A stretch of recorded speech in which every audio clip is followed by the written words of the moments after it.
Hey YouTubers, I've got a quick do-it-yourself video. We are installing rigid foam board against the rim joist and sealing that up with some Loctite PL 300 here for foam board so it doesn't eat the foam board or rot it out, whatever you want to call it.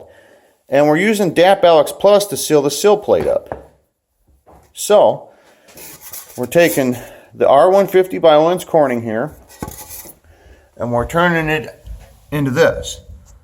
So, this works out pretty good. It's actually saved us on our heat, because it stops the air from communicating back and forth anywhere, and it also stops any cold coming in, and it does also for the heat in the summer. The other thing we're doing is we're running a bead of that caulk right against this sill plate, right at the very bottom where the concrete meets that wood. So that's two things that we're doing. And the other part I did was I sealed that rim joist against the subfloor, so if there's any air coming up underneath the siding and in, that stops that.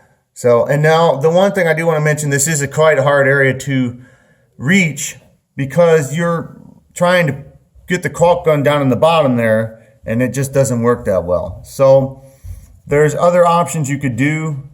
You could foam and seal it all up and that, but I didn't want to do that and deal with the smell or anything like that and have to take the kids for the day and leave. And plus those kits for a do-it-yourself kit are about $300 to almost $400 or more, depending on how much you're buying.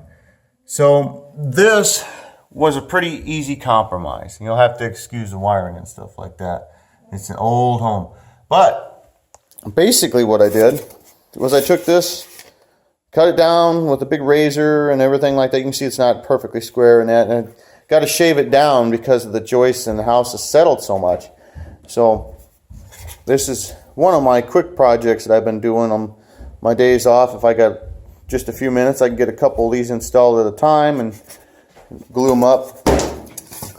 And it turns out like that. But I have noticed a difference on the heating bill and probably a little bit on the cooling, but in the summer, but mainly on the heat. So, but I wanted to make this for you guys and gals. It's really easy, something everybody can do. So I do appreciate you guys give it a like and a subscribe on here. It helps out the channel, especially nowadays on YouTube. And thanks for watching. Have a good one. Don't work too hard. Bye.